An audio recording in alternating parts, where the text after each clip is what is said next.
Jimel Lane, the junior forward from Miami, Florida, was a transfer this season from Northwestern State, and that was a great addition for the Bucks. He's given them a huge boost on both sides of the floor this year.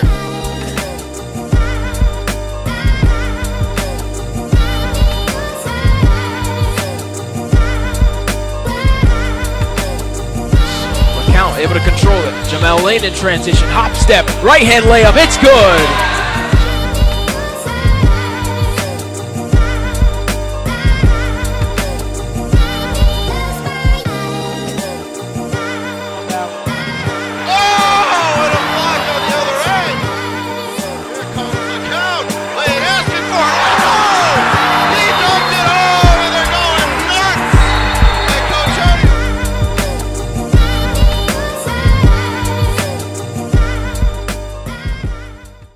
Welcome back to another episode here on the Game Breakers podcast. I'm your host, Daniel Horowitz, joined alongside Kamani Phillips. And welcoming onto the show is the Buccaneers' leading scorer this season, 459 points. You led the team in rebounds, steals, and blocks. What can't you do?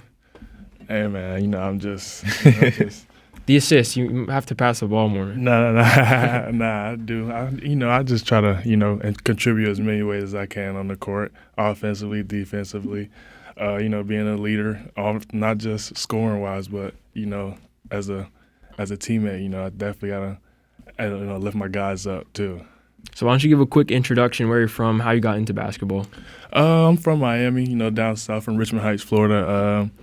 I did a little bit of everything. I started off with soccer, then I did track, and then football, and then basketball was really like the last thing I tried. Oh, wow. Yeah, it was crazy. But, it was the last thing I tried. I tried it in fifth grade, did it for like a season, and then I stopped. I was like, nah, I don't want to play. I got back into football. Then like 8th grade year, the crazy thing is my grades were bad in middle school in 8th grade, so they were like, my dad was like, nah, no more football. And then I just started playing basketball and PE, and I was like, you know what, I'm playing basketball. I can't play football, I'm playing basketball. But, that's how I really got into basketball. Where'd you go to high school here? I graduated from Palmetto. Okay. Palmetto, yeah. I went to Alonzo Mourning. I'm from Miami as well. Oh, okay, yeah. We almost played. We were supposed to play God 1 year, but I don't think we got it. Yeah, I don't think we played it. Oh, for real? Yeah. Thank God I didn't have to play again. Yeah. So you played Division I ball for Northwestern State as a sophomore, and then you transferred to Barry here. What was that experience like? What was your mindset transferring here to Barry? Going up there, it was pretty fun. Everyone likes to play Division I basketball for sure. So, it was definitely a learning experience. I didn't get really, as much as I wanted out of it, but I definitely learned for sure, definitely. But coming down here, it was like I was more familiar with the conference because I was at Lynn, and I knew the coach. I knew Coach Mike, Mike, and I played against and with a couple of the guys on the team. So I was familiar with everyone. So that was really why I chose Barry. Mm-hmm. How was the experience playing against Baylor when you did? Or were you able to play when you did? Yeah. How was that? Nah, it was fun, man. Those guys, it's a high-level basketball, man. Yeah. It's different. The fans out there was crazy. Oh, yeah? Yeah, definitely. It was wild. Playing in Baylor, it's a big gym. It's very loud, so you couldn't hear nothing in there, man. Was that like the biggest competition you've probably played against in D1? Sure. Yeah, heard they're like number 9 at that time. Yeah, them and LSU. Yeah. Wow. Those dudes were tough. So you mentioned the coaching staff, one of the reasons you transferred here. Right. How does Coach Butch Estes like behind the scenes? When you lose a game, I don't always like interviewing him because he's not in the best mood. But right, yeah. How is he behind the scenes in terms of his coaching style? Definitely, he tries to keep it more positive.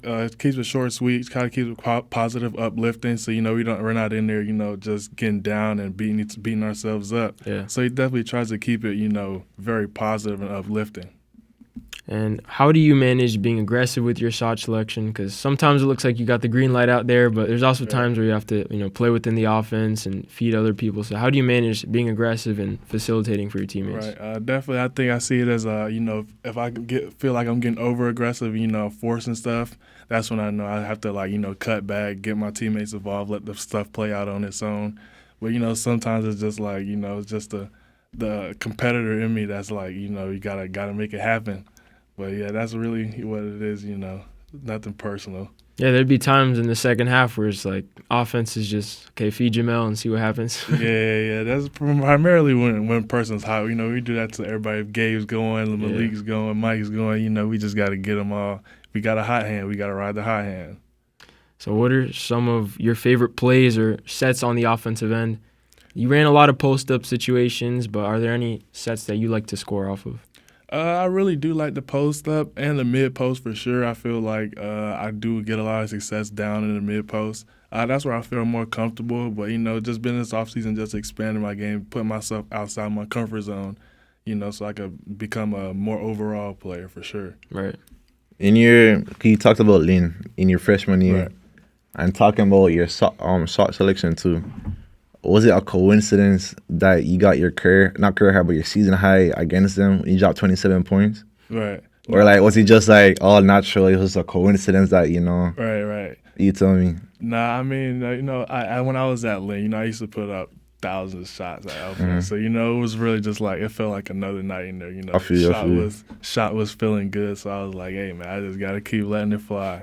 So you didn't feel like, oh, before the game, I'm playing my old school at their place. Let me turn up real quick, show them what's missing. So that was like your mindset kind of going in? Nah, it was actually before the game. It was crazy that I forgot my book bag.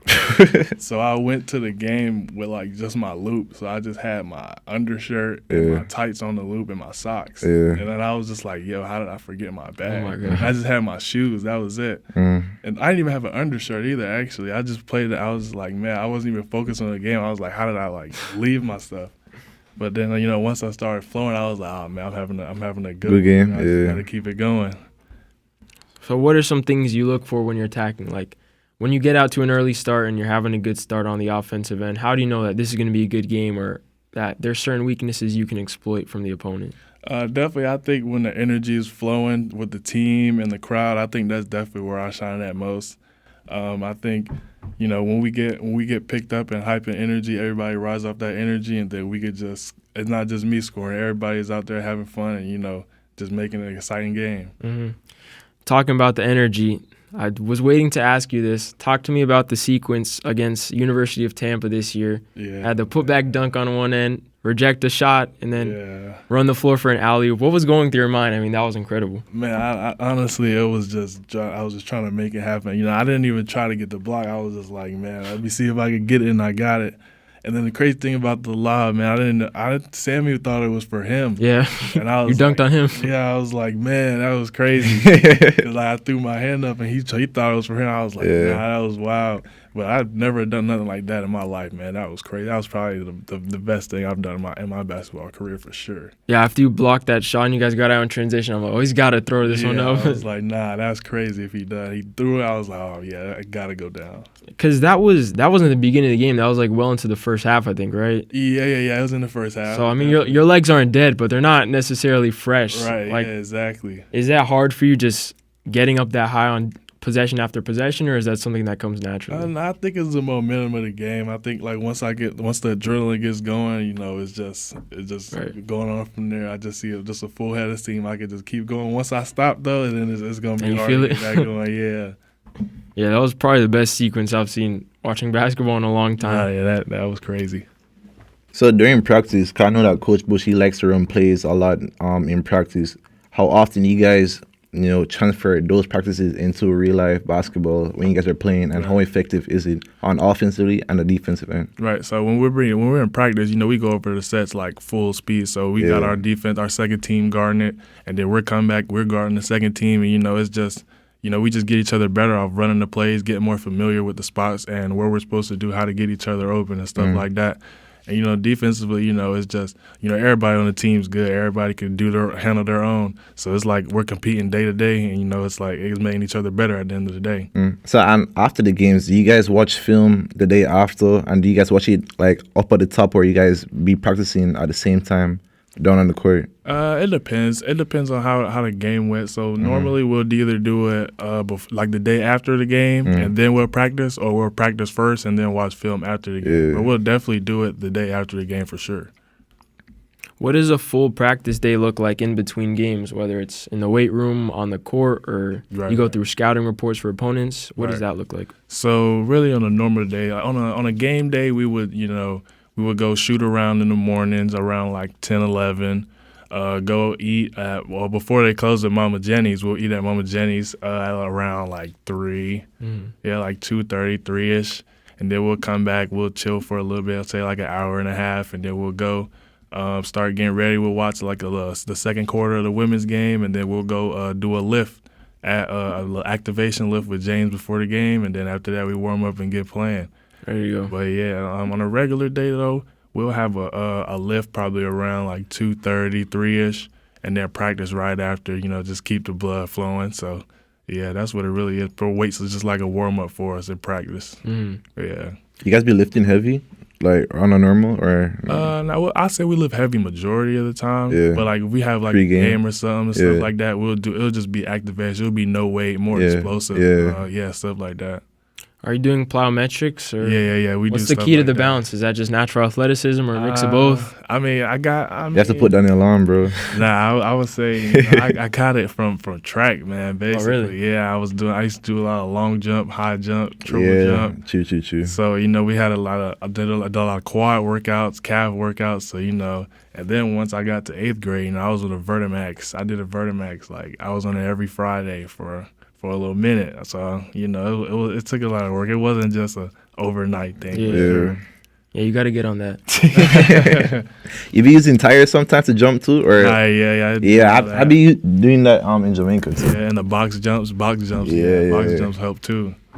So talking about the defensive side of the ball, how much of that is talent and skill sets, or just effort and trying hard on that side of the ball? I say definitely it's about like 95% effort for sure. Yeah, if you're willing to just stay up and not bite on it and stay in front of your man, I think it really, that'll really do it for itself. And 50-50 balls and loose balls and like that stuff, that's effort. Those are effort plays. Running down to get the extra block, that's an effort play. So yeah, that's what really defensive mind is, more effort. But definitely it takes a little bit of skill as well, for sure. You can't just go out there and you're not going to sit up there and lock up. Yeah, you're not going to lock up the best player on the team every time, for sure. But it definitely takes a little bit of skill, but I would say it's a more majority effort for sure. And you're a versatile defender. You can obviously guard different positions. So you had the tough task of guarding some other teams' best scorers sometimes. What is that mindset like going into a game? Does that kind of take away from the offensive end, or? Nah, I think it definitely I think it gets the offensive end going, trying to get a stop and, getting a stop and getting a bucket in transition, it just makes you want to get another stop and do the same thing. So I definitely think getting a stop, it fuels the offense for both me and my teammates as well. What are some hobbies and interests you have outside of basketball, if there's any? Right. I mean, I play the game here and there. Like 2K? Yeah, I play some 2K, some Bro, NCAA. fuck 2K, I just started getting into 2K. So what do you play with? My brother, my cousins. You playing like my career shit or like? Yeah, I play my career sometimes, but majority play now. I be trying to play. I don't do it my career. I be trying to. Low-key, you should probably play like, or I don't know like what you really be doing on 2K, but me and my friends, we like to play my league. So like we be like making our own type of shit and you do whatever you want with that shit. But you should probably try it. Nah, yeah, I might. I ain't gonna lie, cause I don't think I ever did that though. I think I might have. Yeah, cause like, but I don't think I might have. Cause like you can make your own person, put your person in 2K, put yourself in a job class, like all type of. Like, just be creative with it. It's fun. So so you can play in the 90s. You can play with Larry Bird.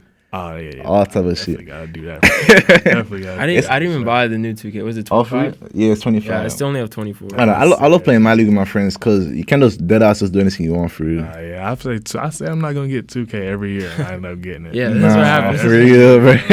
I look at it like, nah, I gotta get it. If I don't get it right away, then I get it like a month after. Exactly. Yeah, bro. I be waiting to like Black Friday or some shit. Cause I know I'm not tripping over it for exactly. real. I be like, nah, I know I'm gonna end up getting it. Yeah. So I don't really be rushing for you. Like $70 is kind of crazy, but facts. Got to. Bro, I won't lie to you. I be putting more than $70 on that shit, bro. I'm not trying to grind the whole day, bro. I put like, I ain't gonna lie, first day when I got 2K24, oh my goodness, I probably spent like $300. Damn! right. first day. That's crazy. That's I was like a 92 Bro, first 'cause night. I was like, that's nah. freaking- They make it so impossible to like progress without buying VCs. Bro, Like, that's not. That's like the inflation is crazy, bro. Bro, Like, if you're not playing rookie, bro, you have no chance. yeah, of bro. Yeah. And I'm not trying to play rookie, bro. I'm not trying. Exactly. Garbage. That's just boring. if you don't buy VC, you're gonna be playing my career for like. Yeah, like, Seven. bro, it's gonna take you the whole season for you to get like a 90 on that Yeah. shit. Yeah, man, that junk's crazy. Do you watch the NBA? Oh yeah, I hear it in there. I tend to watch college. I like college basketball more Okay. than NBA. It's more competitive for Yep. sure. But you have a team that you watch? I like the Heat for sure. He's always been my favorite team. Do you like watching the Heat? Now, no. Okay, I was just with the Ox. Hey, Now I watch the Lakers and I like the Timberwolves too. I like watching Ant. Yeah. It's crazy. is there like a NBA comparison to yourself? Like you can probably think about like who do you model your game after? I don't really know, but people really Like told bits me, and pieces. Yeah, people told me it's like a little bit of like John Morant, KD. A little people have said a little bit of everything. Yeah. There's some high praise there. Nah, that's what I'm saying, but I don't think so. But that's what they say. What about like for the defensive end? Because that was like high offensive most of players. But is there anybody on defense you kind of like to look at or you know? I actually watch a lot of Tony Allen. Tony Allen, yeah, he's a guy, definitely. I definitely like to watch him, see his little mannerism and stuff. Yeah, like I feel you. That's tough. So you're currently entering the transfer portal, that. right? Yeah. What is that process like leaving Bay Area, and what are you trying to look for your next destination? Right, I'm definitely just looking, for the best place for me for sure. The process, just definitely like just talking to a bunch of schools, trying to see which one's the best fit for, my last year for sure. Definitely trying to see which one can boost me up to go professional for sure. How do you determine, which school at the end of the day, and when you have to make that decision? I really determine it based off like how my relationship with the coach, how it is with the current guys, who they have leaving and who they have coming back, and it really like the decision is really based on my own time. But you don't want to be sitting in the portal forever, man. Yeah, there's a lot of dudes. That's true. It's like 3,200 dudes in there right now, man. It's crazy. Well, like talking about that, like seeing that you've entered the portal a couple of times now, this is gonna be like the third time. What are your thoughts on the way how the transfer portal is being changed in college basketball? Players are moving way more often. Like, how do you feel that's impacting the players and the schools and just overall basketball itself? Especially with all the NIL deals. Yeah, that too. Yeah, the NIL and the portal right now, it's crazy. I done heard and seen some crazy numbers. Have you gotten any big offers? Nah. But I done heard about a couple of dudes getting some crazy ones. But I think the NIL it definitely changed the game of college basketball. In a positive way or a negative? I say it has its pros and cons. Yeah. It's a little bit of both. Like, the players are getting compensated paid, now, but like now it's like they have the ability to move more. Yeah, exactly. Like, nah, you're not giving me enough. I'm not. Yeah. I feel like I'm worth more than this. Yeah. So it's like I feel like now it just messed up the whole dynamic of the college basketball thing for sure. So you see that the players get way more control over their own careers at this point because of the NIL? Yeah, too. I think that too, and I think a lot of dudes are just sitting there waiting it out, because they know a lot of the stuff like the NBA is definitely hard to get into, and a lot of these dudes probably just sitting there, just making their own bread. If they don't go pro, they don't. They're not. They just have a whole bunch of money from college. Yeah, that's true. But yeah, that's what I think a lot of dudes is, because there's a lot of junk going on in the portal right now, man. I think it is good because like the schools and coaches and staff, they all make so much money off these players for years and years. So I like that the players are getting compensated for their work. But like you said, it does create a lot of messy situations. Nah, for sure. Probably there's like a better way to like structure it. I don't know. Probably you need to like put like contracts on that shit or something. It would be a contract, but at the end of the day, it's like a 1 year thing. Yeah. Regardless, if you want to enter the portal for playing reasons, other than not because of the money, it would be if you're under the contract. It's like, I got to stay here until my contract's up. Right. Yeah. But that would be kind of crazy. I feel like they should just like pay, if they have a certain amount, pay all the players equally. If not, but at the same time, you can't do that because not every player has the same value. Yeah, and and some perform way better than others. So you can't give that bench player that's not playing the same money as a starter. Yeah, you can't have Cooper Flag making the same as their 10th man. Right, exactly. Well, are there any early predictions for where you're going next year, or it's undecided yet? Nah, yeah, it's definitely undecided. I'm just trying to. I've been talking to a lot of people. Definitely gonna make a decision pretty soon. Though I'm not trying to be in a portal for too long. Are you looking like places in Miami only, or like all over the country? No, definitely all over. I mean, I've been in Miami for forever. So Yeah. definitely, I wouldn't be a problem to leave for sure. But if I could stay for sure, I definitely would. I feel you. UM needs you, man. After the season they just had. Hey, man, yeah, it's crazy. But nah, they're signing some dudes. They got a couple of my guys over there actually. Oh, for real? Yeah, they signed Trey and Malik. Those are my guys. I used to play with them in high school. Yeah. That's dope. So there's a few other people from this team transferring out too, right? Right. Yeah. The whole team. Yeah, majority. Oh, yeah, a lot of dudes. I say about 5. It's Yeah, interesting. Oh, it's 5. I thought it was more low like key. 5 or 6. Yeah. 5 and the coach leaving. It's big turnover. Yeah, man, it's crazy. Hopefully you don't go within the conference, so then we don't have to play you again. Nah, I probably won't. You know, I might not. I don't know for sure. It depends. So what are some of your future goals and plans? I know you talked briefly about playing professional. Is that the next goal? Nah, for sure. Definitely after next year, I definitely want to play professional. I don't know where exactly. I don't have a set destination, but I definitely do want to go pro for sure. Mm-hmm. What are you majoring at here? Sports management, minoring in business administration. Okay. Yeah. I used to do that too. Yeah. Until Manchester, yeah. But like, that's like some fun, quick shit. Like, what's the craziest story that you can probably share with us that you've had with the team so far this season? I don't even know because we never really traveled nowhere like. For real? Yeah, no, probably the only place we went was Alabama, and we didn't even do anything. At Damn. it was crazy. Would you play Huntsville? Yeah, we played Huntsville and Montevallo. Okay. Yeah, but it was pretty cool out there, man. I can't even lie. It was like in the middle of nowhere. It was like nothing there. So it was cool, like being out there, with the team. It was cool. Yeah. Traveled on a bus there? Or? Nah, we flew there, and then Okay. we were on the van. We got like a couple of vans when we got there. Yeah. But yeah, we flew there for sure.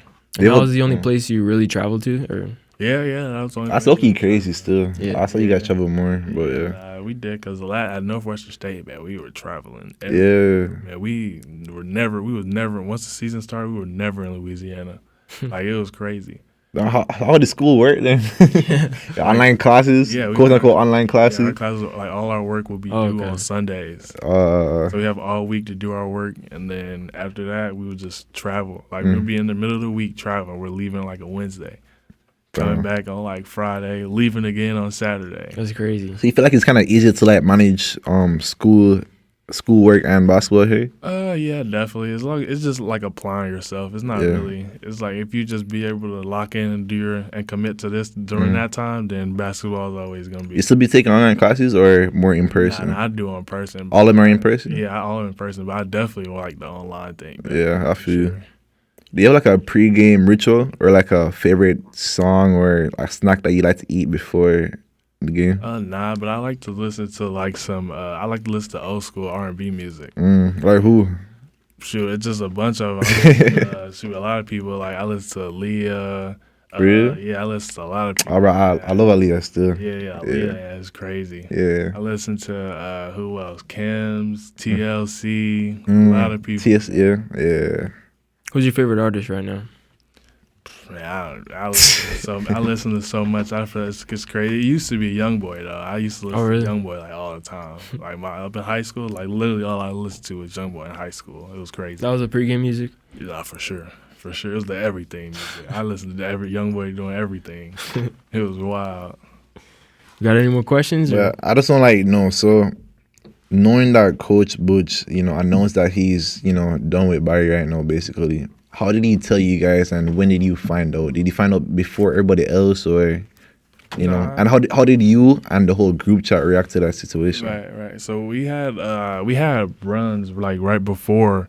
Like we had runs that day, not right before, but that day. And he basically like came in there, he called us in and he was like, he told us exactly like the reason why he was leaving, and he was like, I love you guys, I appreciate you guys, and like, basically that. And then he told us about like him leaving. And it was a lot, like we were like shocked about it, but it was like, yeah, we understand, and we just went on with the runs and stuff like that. But it was definitely shocking for sure. We were definitely in shock with it.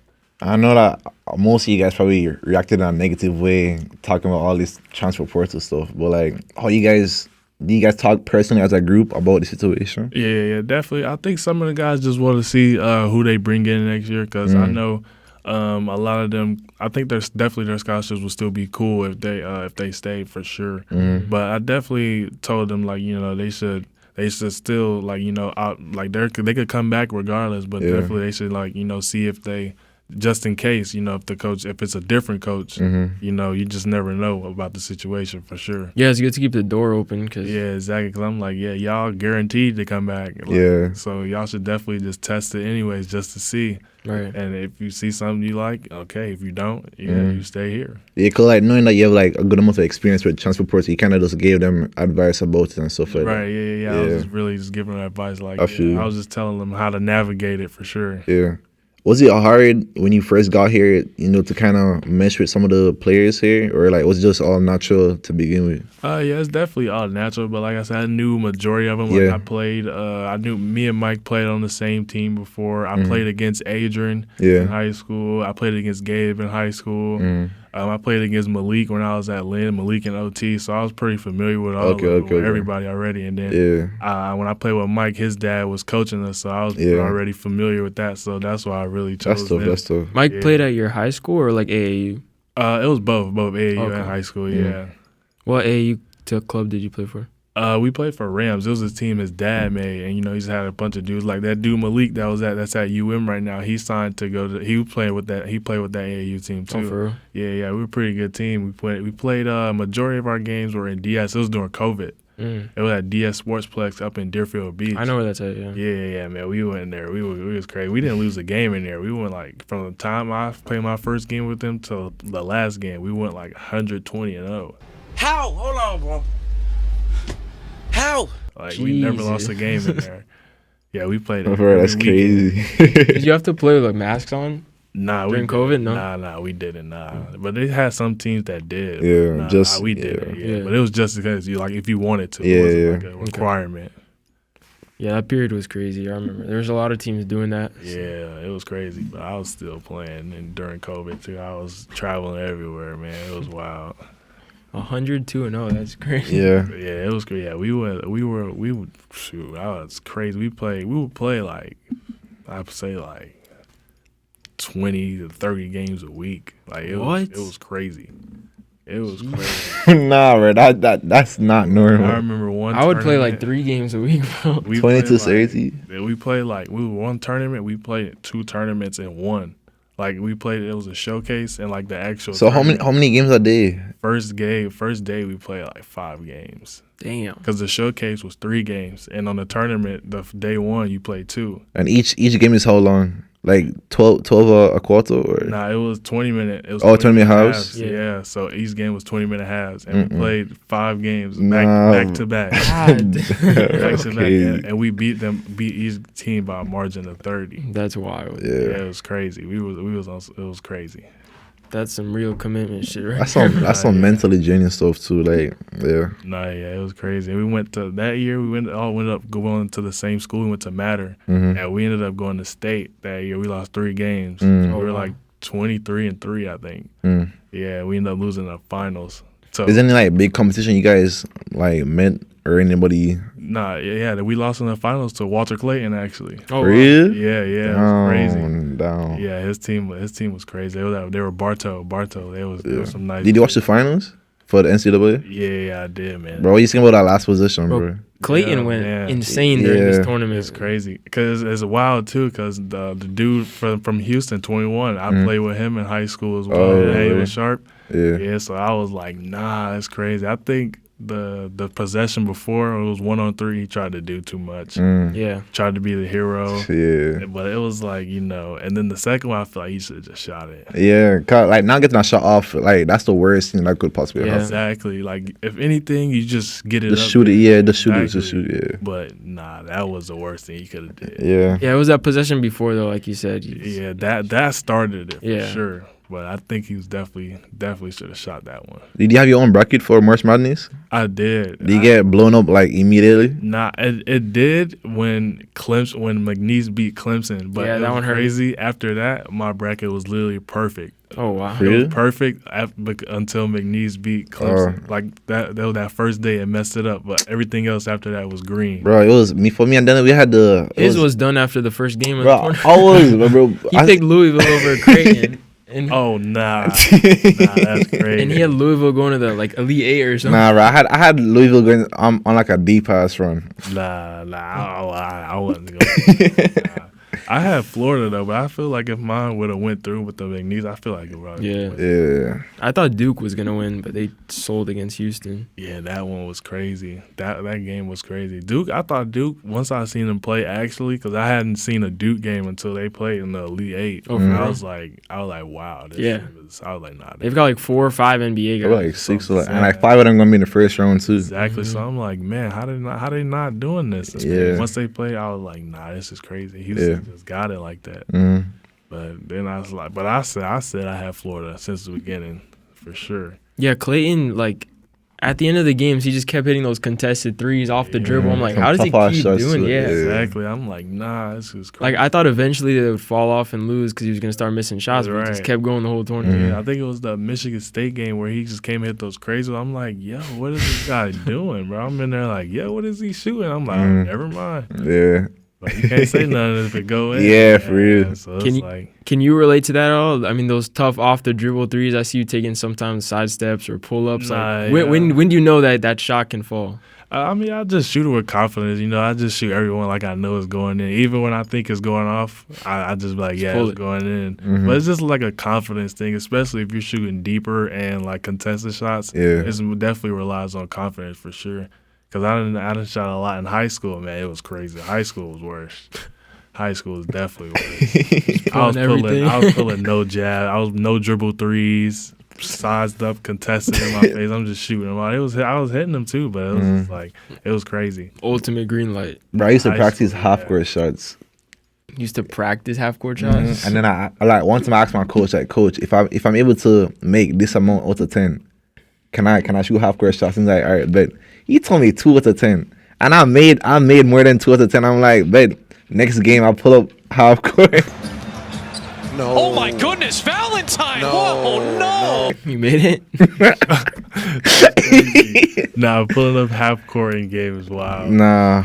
Well, yeah. I used to like do some dumb shit back in high school too. Well, yeah. Nah, yeah, I used to do that too. I used to pull a lot of crazy shots, man. Definitely, I pulled some crazy ones for sure. And none that you're not gonna get subbed out either. That was like the best fight. Nah, sometimes I did. I was like, yeah, I'm coming out. Like, all right, that one might have been too far. Yeah. I was like, oh yeah, like yeah, I already know. Like coach be like, you know you coming? Yeah, I know I'm coming out. Just sub me out right now.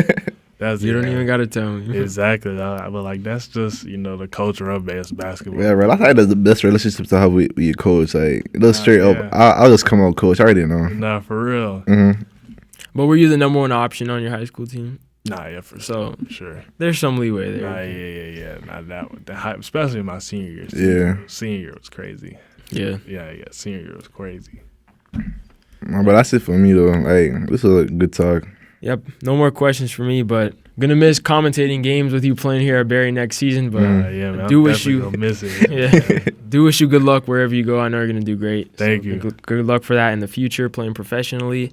And that's all the time we have for you today. Thanks again for coming on. It was a great interview. Thank you for having me. Thank you for having me. So that's all we've got here for the Game Breakers podcast. We've got an episode coming next week about the NFL draft, so make sure to subscribe and stay tuned for that one. Thank you guys for tuning in today for this interview, and we'll see you on in the next one.